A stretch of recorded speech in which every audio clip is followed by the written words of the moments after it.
جی السلام علیکم ورحمۃ اللہ وبرکاتہ۔ آج ہم مخرج نمبر 5 پڑھیں گے۔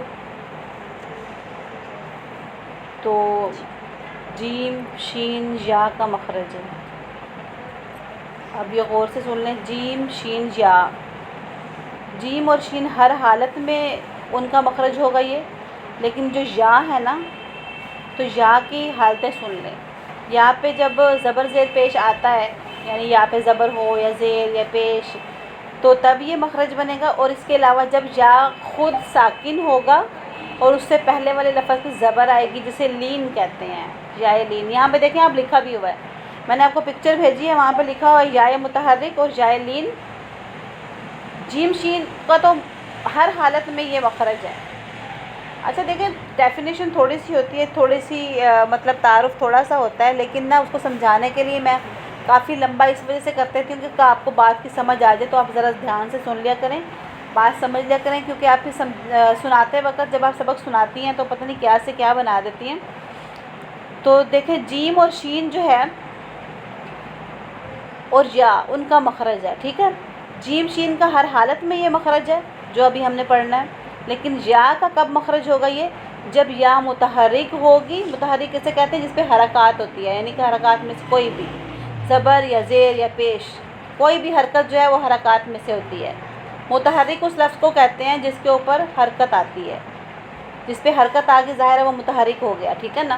تو جب یا کے اوپر زبر یا زیر یا پیش آئے گی تب اس کا یہ مخرج ہوگا۔ اس کے علاوہ یا لین جب بنے گی، جب لین بنے گی یا، ابھی آپ نے وہ پڑھا نہیں، آگے جا کے ہم پڑھیں گے۔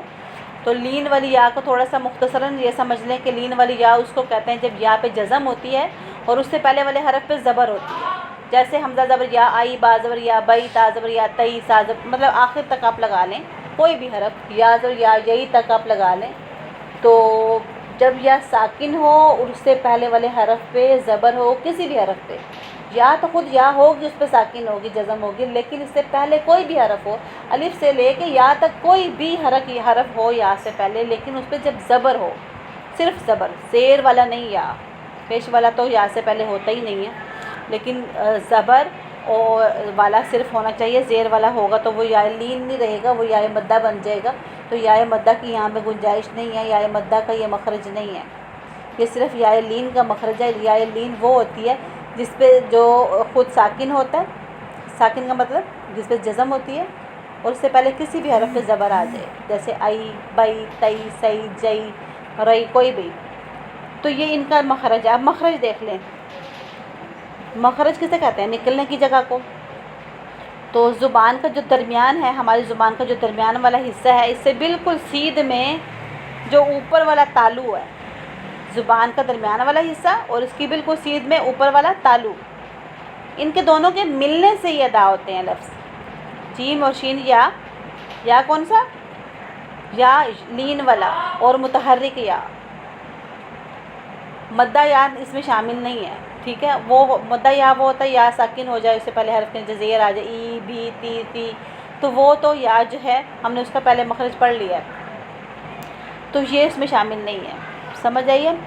تو آسان سا بالکل جو ہے اس کا مخرج ہے کہ زبان کا درمیان اور اس کے مقابل تالو کے ملاپ سے ادا ہوتے ہیں، سامنے لکھا بھی ہوا ہے، سمجھانے کے لیے میں آپ کو بتا رہی ہوں کہ زبان کا درمیان والا حصہ اور اس کے بالکل سیدھے میں اوپر جو ہمارا تالو ہے، اس کے دونوں کے ان کے ملنے سے، یعنی زبان کے درمیان والے حصے اور اوپر والے تالو کے آپس میں ملنے سے جیم اور شین کا مخرج ادا ہوتا ہے اور یا متحرک اور لین کا مخرج ادا ہوتا ہے۔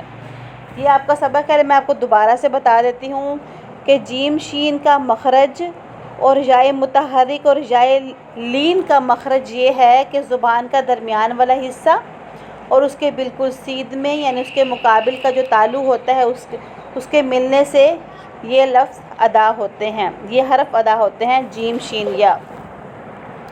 تو اس کو آپ نے یاد کرنا ہے، پھر دوبارہ سن لیں، جیم شین اور یا متحرکہ اور یا لین، ان کا مخرج ہے یہ، کیا مخرج ہے بتاتی ہوں، زبان کا درمیان اور اس کے بالکل سیدھ میں جو اوپر والا تالو ہوتا ہے، یہ دونوں آپس میں جب ٹچ کرتے ہیں، جب آپس میں ملتے ہیں، تو ان کے دونوں کے ملنے سے، یعنی زبان کا درمیان والے حصے اور اوپر والے تالو کے ملنے سے جیم شین ادا ہوتے ہیں اور یائے متحرکہ اور یائے لین اس سے ادا ہوتی ہے۔